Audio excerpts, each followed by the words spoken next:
ঠিক আছে বৌমা, আর কথা বলো না, কথায় কথা বাড়ে।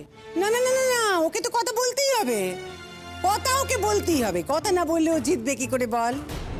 ও তো ঠিক করেছে যে কথা বলে বলেই আমাকে একেবারে হারিয়ে দেবে। তুই তোকে হারানো?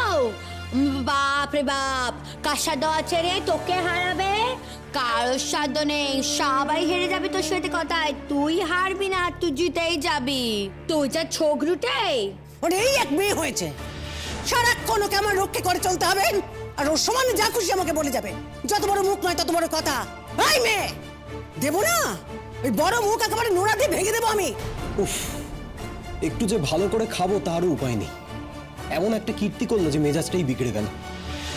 দেখো, একটা কথা ভালো করে বুঝে নাও, এই বাড়িতে আমার মা যা বলে তাই হয়। মায়ের কথার বাইরে কিন্তু কিচ্ছু হয় না এখানে। আচ্ছা বুঝলাম। বলছি কি, তোর বউয়ের বেলাতে তুই এই কথাটাই বলবি তো? তখন আবার যেন অন্য কথা বলিস না, অন্য সুরে গান গাস না। আমি কিন্তু তখন থাকবো, তখন কিন্তু মজা বুঝিয়ে দেবো একদম। তোর বউয়ের বেলায় এক নিয়ম, আর আমার বড় বউটার বেলায় আরেক নিয়ম, সেটা কিন্তু হবে না, ঠিক আছে? এই তোমাকে আমি বারবার বলি না সব সময় সব বিষয়ে কথা বলবে না? মান সম্মান তো কিছুই থাকে না, দেখতেই তো পাচ্ছ। কেন কথা বলতে যাও সেটাই তো আমি বুঝি। মান সম্মান মানে যেটা সত্যি সেটা আমি বলবোই। আমার এই যে এই হাবলি দিদির জন্য কি আমি আমার কথা বলা বন্ধ করে দেবো, তাই তো? আর দাদা, তোকেও বলছি, প্রথম থেকেই তুই কিন্তু একটু হাল ধরার চেষ্টা কর, নালে কিন্তু তুই আর পরে গিয়ে সামলাতে পারবি না। আমার কথা আর এখন কেন শুনবি বল? গরিবের কথা বাসি হলে মিষ্টি লাগে, পরে দেখবি তোর মাথায় উঠে নাচছে। তুমি আমাকে সবসময় এভাবে অপমান করতে পারো না পলাশ। কিসের জন্য তুমি আমাকে এত অপমান করছো? দেখো, সম্পর্কে কিন্তু আমি তোমার থেকে বড় হই। হ্যাঁ, মা আমাকে কথাগুলো বলছেন, আমি কথাগুলো শুনছি, আমি কিন্তু কোনো উত্তরও দিচ্ছি না। আর বড় বৌদি যদি মায়ের মতোই হয়, তাকে তো এই কথাগুলো বলা যায় না। তাই একটা কথা আমি তোমাকে পরিষ্কার করে বলে দিচ্ছি, তুমি আমাকে এভাবে অপমান করে কথা বলবে না। তুমি আমাকে এভাবে অপমান করে কথা বলতে পারো না, মাথায় রেখো কথাটা।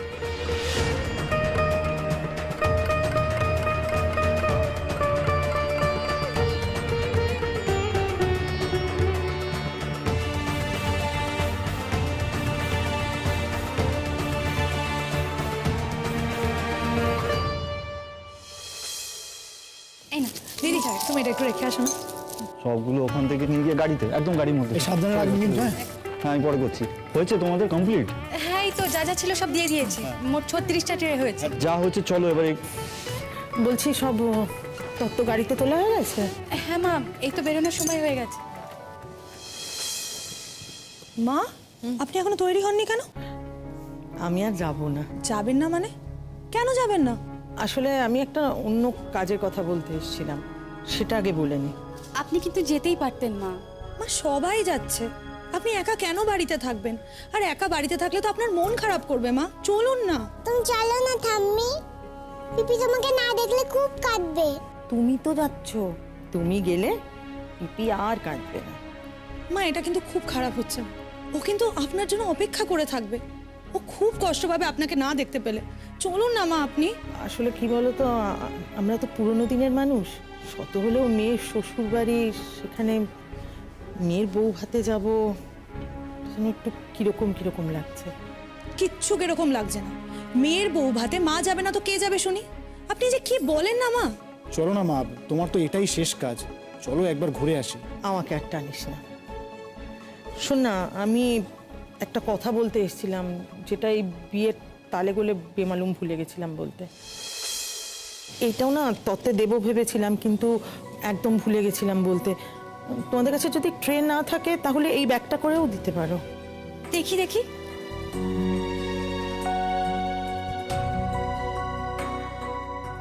এই বেনারসিটা, এটা তো আপনার বিয়ের বেনারসি। হ্যাঁ, বিয়ের বেনারসি। আর তো কোনো কাজে লাগবে না, থাক মেয়েটাকেই দিয়ে দিই। এই শাড়িটা আমার শাশুড়ি মা আমাকে দিয়েছিলেন, আর ওনাকে ওনার শাশুড়ি দিয়েছিলেন। শিমুলের না এটা ছোটবেলা থেকেই খুব নজর ছিল। স্কুলের সরস্বতী পুজোর দিন হলেই এই শাড়িটার দিকে আঙুল দেখিয়ে বলতো এটা পরবে। দিনই তখন ছোট ছিল, ছিঁড়ে ছিঁড়ে যেতে পারে সেই ভয়ে দিতাম না। পরে অবশ্য পড়েছে, বড় হওয়ার পরে কলেজের ফাংশনে পড়ে গেছে বেশ কয়েকবার। ওকে একদিন বলেছিলাম যে তোর বিয়ে হোক, তোর বিয়ের সময় এই শাড়িটা তোকে দেব, কিন্তু বিয়ের 7 কাজের মধ্যে ভুলেই গেছিলাম। এটা নিয়ে যাও, খুব খুশি হবে মেয়েটা। আপনি আপনার বিয়ের বেনারসিটা আপনার মেয়েকে দিয়ে দেবেন? কি কাজেই বা আর লাগবে বলো? ওর শখ ছিল এটা পরার, ওরই থাক। মা আমি প্যাক করে দিচ্ছি, কোনো চিন্তা নেই, দিন। আমার স্মৃতি হিসেবে মেয়েটার কাছে এই শাড়িটা থাকুক। আপনার স্মৃতির তো অন্য কারোরও প্রয়োজন হতে পারে। আপনার নাতনি, সেও তো বড় হচ্ছে, তারও তো একদিন বিয়ে হবে। আপনার কি মনে হয় আপনার স্মৃতির তার কোনো প্রয়োজন নেই? নাতনি কবে বড় হবে, কবে ওর বিয়ে হবে, এই শাড়ির ভবিষ্যৎ থাকবে কিছু? এটা কিন্তু কোনো কাজের কথা না মা। এত কিছু তো গুছিয়ে দেওয়া হলো শিমুলকে, আপনার বিয়ের বেনারসিটাও দিয়ে দিতে হবে। মনে হয় যেন এবারই যা কিছু আছে সব গুছিয়ে জড়ো করে আপনার মেয়েকে দিতে পারলে আপনি খুশি হন। এটা কি বললে বড় বৌমা?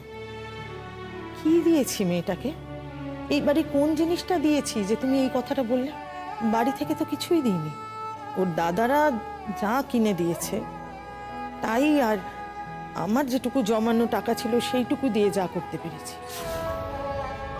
নিয়ম মেনে সামাজিকভাবে বিয়ে হয়েছে, এইটুকু যদি না দিতাম মেয়ে শ্বশুরবাড়িতে মুখ দেখাতো কি করে?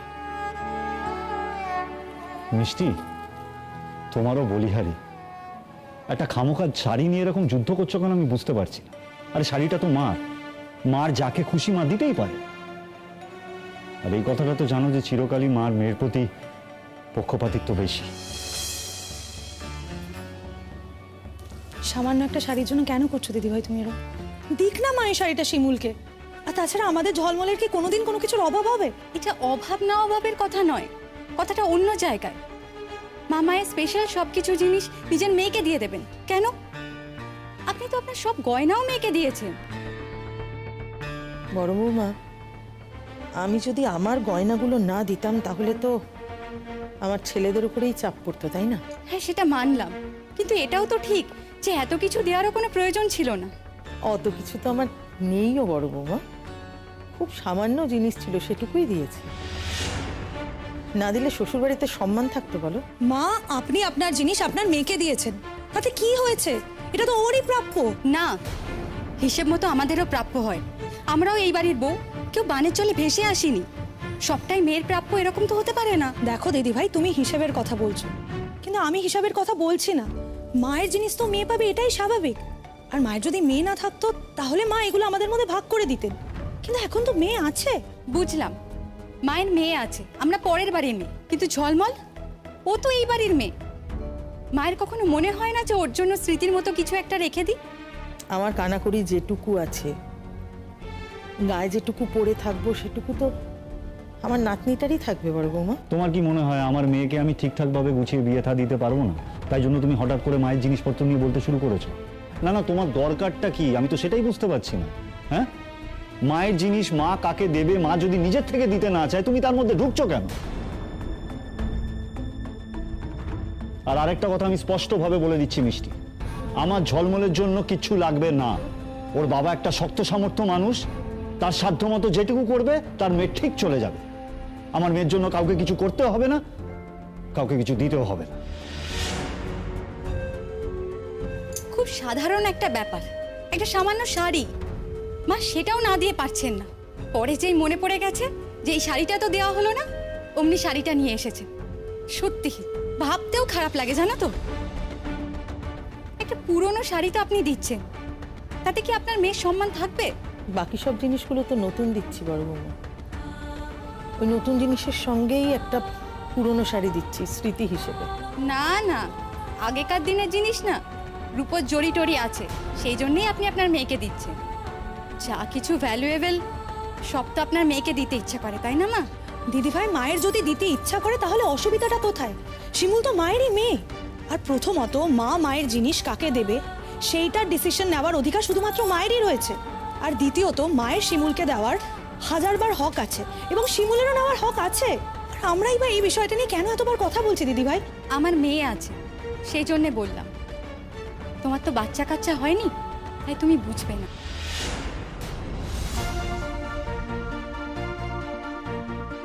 আমার মেয়ে যখন বড় হয়ে বলবে ঠাম্মির কোনো স্মৃতি আমার কাছে নেই, তখন তো আমি ওকে বলতে পারবো না ঠাম্মি সব স্মৃতি তোমার পিসিকে দিয়ে দিয়েছেন। ও ঠাম্মি ঠাম্মি আমাকে একটু স্মৃতি দাও। স্মৃতি কেমন দেখতে?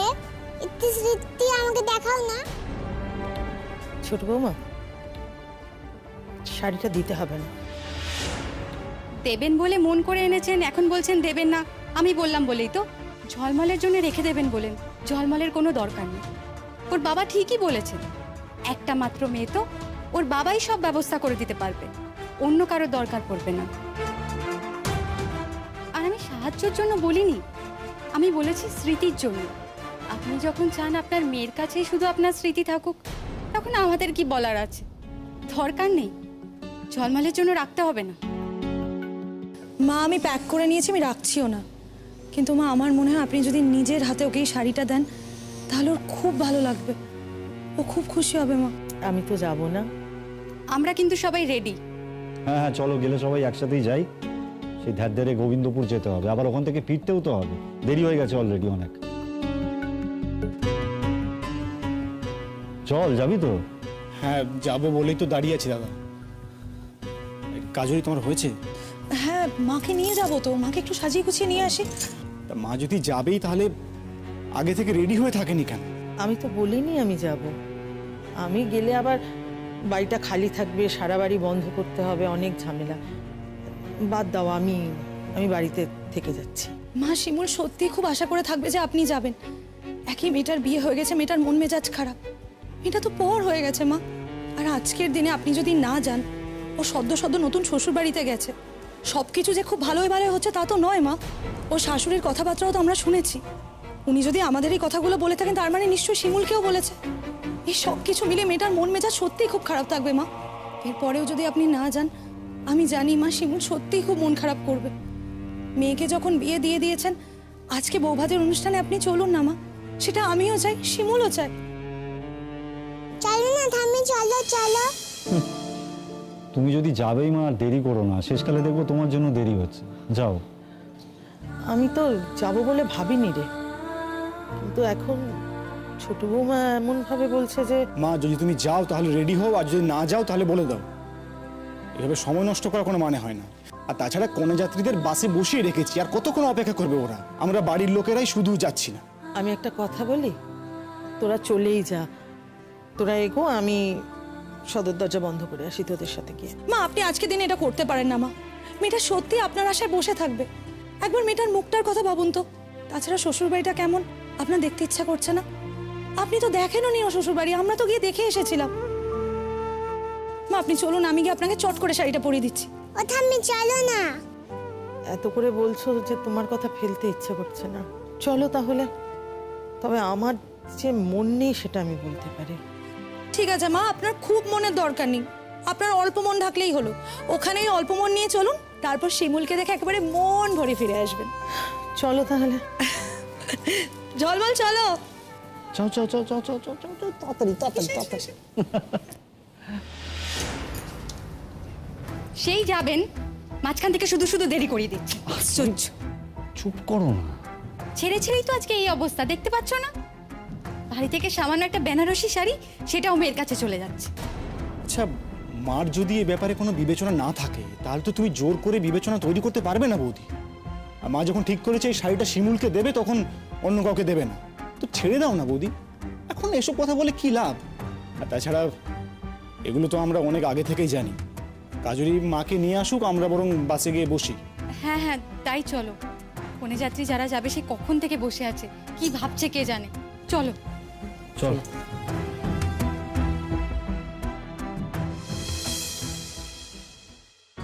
দাঁড়াও বৌদি, নোনো না, হয়ে গেছে হয়ে গেছে। এক মিনিট, এই চন্দন দেওয়া শেষ। এসে গেছি একটু সাজগোজ দেখতে। বাহ, খুব সুন্দর লাগছে। তুতুল, তুই সাজালি? হ্যাঁ, আর কে সাজাবে বলো? কেন রে, পার্লার থেকে কাউকে বলিসনি তোরা? না না, কে আসবে? এই বাড়িতে ওইসবের চল আছে নাকি? বাবা না না এসব আমি বলবো না, কোথায় আবার জেঠিমণি শুনে ফেলবে, তারপর আমার একবারে পিন্ডি চটকে দেবে।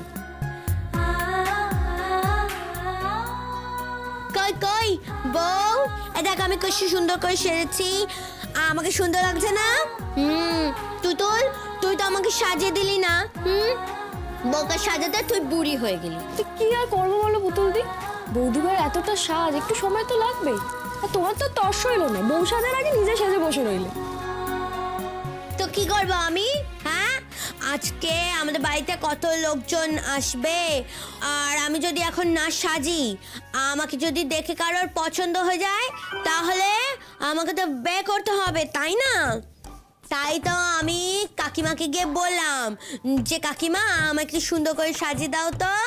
তাই আমি সেজে নিলাম, কারণ তোমার মেয়ে তো পটেশ্বরী, ও তো বউকে সাজাতে গেছে, কতক্ষণে সাজাবে তার নেই ঠিক। উনি তো খালি মুখের কথায় একদম কটকট কটকট কটকট করে কথা বলে, আর কোনো কাজের বেলায় কিছু না। আরে আরে ওকে অত ডাঁট দিও না, ওর ডর লেগে যাচ্ছে তো, और এত ডাঁটলে কিন্তু সাজ भी खराब হয়ে যাবে। বাবা তুতুল, তুই আমাকে ভয় পাস? আমাকে কেউ ভয় পায়? আমাকে কেউ ভয়ও পায় না, কেউ আমাকে পাতাও দেয় না। ও যেটা করছে ওটা ঢং করছে। আমি তো এমনি জোরে জোরে কথা বলি, ধমক চমক দিয়ে রাখি যাতে আমার একটু ভয় পায়। আমি দিদি হই, তুমি ছোট বোন হও, আমাকে ভয় পেতে হবে না? ভয় পেতে হবে। দেখে দেখি একটু বসি, নতুন বউকে কেমন লাগছে দেখতে? খুব সুন্দর লাগছে, পুরো পুতুল পুতুল লাগছে দেখতে, মনে হচ্ছে কি বলতো একটা ছোট্টখাট্টো পুতুল। কিন্তু তুমি যতই পুতুল হও না কেন, মনের ভেতরটা কিন্তু একেবারেই পুতুল নয় কো। কি আমার ভেতরটা? মনের ভেতরটা পুরো আগুন, তুমি কিন্তু একটা আগুন মেয়ে। কেন পুতুল, তোমার কি তাতে খারাপ লাগে? মোটেই না, মোটেই না। ও যেমন প্রতিবাদী মেয়ে, আমার খুব ভালো লাগে ওকে দেখতে। নইলে না ও এই বাড়িতে টিকতেই পারবে না। দেখলে না দুপুরবেলায়, ও তোমরা তো ছিলে না দুপুরবেলা। দুপুরবেলা কি হচ্ছে জানো? আমার মা বুড়িটা ওকে ঝঝর ঝঝর করে কথা শুনিয়েছে, আর আমার ছোট ভাইটা ও তো মহাবত, ও ঝঝর করে কথা শুনিয়েছে। আর আমার বড় ভাইটা তো মা ভেরোয়া, মা যা বলে তাই করে। ওই সব কথা শোনার পর না ও কাঁদছিল, ওকে দেখে আমার খুব কষ্ট হচ্ছিল জানো তো। পুতুল দি ছাড়ো না এসব কথা, চুপ করো। সত্যি বাবা, দুটো দিন যেতে পারলো না, নতুন বউটা এসছে তাকে কাঁদিয়ে ছাড়লো। আচ্ছা আচ্ছা ভয় পেও না, আমরা আছি তো। হ্যাঁ ঠিক তাই, মন খারাপ করো না শিমুল। আর শোনো, কোনো অন্যায় দেখলে প্রতিবাদ করবে, প্রতিবাদ করাটা খুব দরকার। আজকে আমি যদি প্রতিবাদ করতে পারতাম, তাহলে আমার জীবনটা অন্যরকম হতো।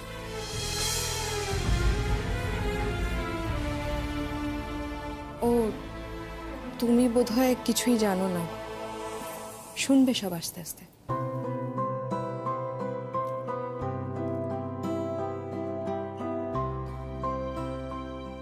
কি হয়েছে গো তোমার সুচরিতা দি?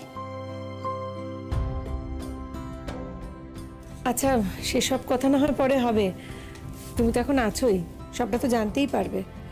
বলছি শোনো, বৌভাত হয়ে যাবে, অষ্টমঙ্গলা থেকে ফিরে এসে সবার প্রথম আমার বাড়িতে নেমন্তন্ন রইলো, বুঝলে? চলে যাবে কিন্তু, যেতেই হবে।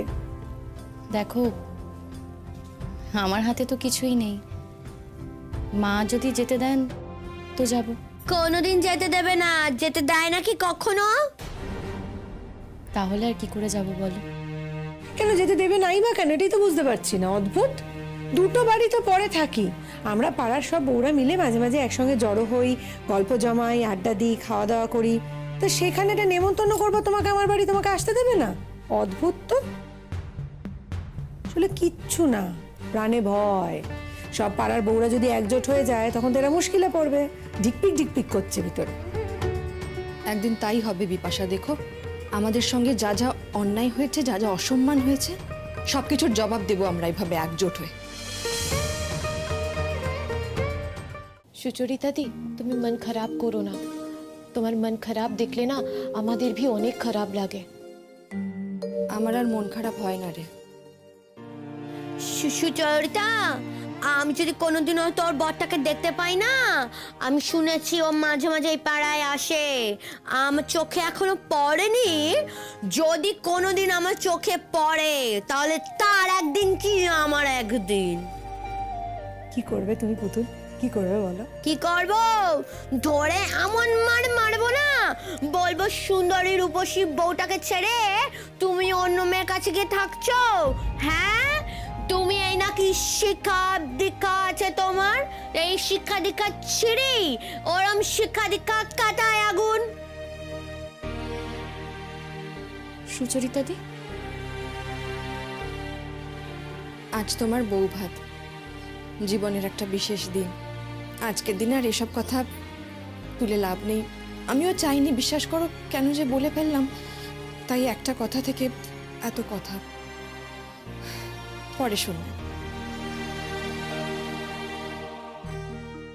সুচরিতা বৌদি, তুমি এতটা কষ্ট পেও না। দেখবে তোমার দিন ঠিক একদিন ফিরে আসবে। আমাদের জীবনে যা হওয়ার হয়ে গেছে, কিন্তু তোদের বলছি, যারা এখনো বিয়ে করিসনি, দেখে শুনে ছেলে নির্বাচন করবি। আমিও তো তাই করেছিলাম, ভালোবেসে নিজে পছন্দ করে বিয়ে করেছিলাম। কি লাভ হলো? এত তাড়াতাড়ি যে সব ভালোবাসা ফুরিয়ে যাবে বুঝতেও পারিনি। অবশ্য সবার ক্ষেত্রে তা হয় না। এই যেমন আমাদের বিপাশার বর, ওকে ছাড়া একেবারে অন্ধ। অন্ধ না হলে চোখটা গেলে দেবো আমি, চেনে না তো আমায়, চোখটা গেলে আমিই অন্ধ করে দেবো। আমি সব কিছু করবো তার জন্য, তার পরিবারের জন্য জীবন দিয়ে দেবো, আর সে আমি ছাড়া অন্য কারোর জন্য অন্ধ হবে, এটা আমি মেনে নেবো নাকি? অসম্ভব ব্যাপার। শোনো সুচরিতা দি, তুমি ভালো মানুষ, তাই ইন্দ্রদা তোমার সঙ্গে এটা করতে পেরেছে। করতো আমার মতো মেয়ের পারলে আমি বুঝিয়ে দিতাম। ওরকম বলা যায়, সবকে আর একরকম হয় নাকি? সুচরিতাদির শ্বশুরালের সবার অনেক সাপোর্ট আছে না ওর বরের উপরে, তাই ওর বর যখনই আসে ঘরে আসতে দেয়। দেবে না কেন? টাকা রোজগার করে যে, সেই জন্যই ঢুকতে দেয়। তুমি কেন থাকো বলো তো ও বাড়িতে? কোথায় আর যাবো বলো? বিয়ের পর মেয়েরা কি আর বাপের বাড়িতে গিয়ে বেশি দিন থাকতে পারে? ওখানে থাকলেও গলগ্রহ হয়ে থাকা, আর এখানে থাকলেও তাই। তার থেকে বাবা এখানেই ভালো। অন্তত এখানে তো আমি যেচে পড়ে আসিনি, আমাকে তারা পছন্দ করে নিয়ে এসছে। আর মেয়েটাও তো ওদের বাড়ির, থাকবো নাই বা কেন?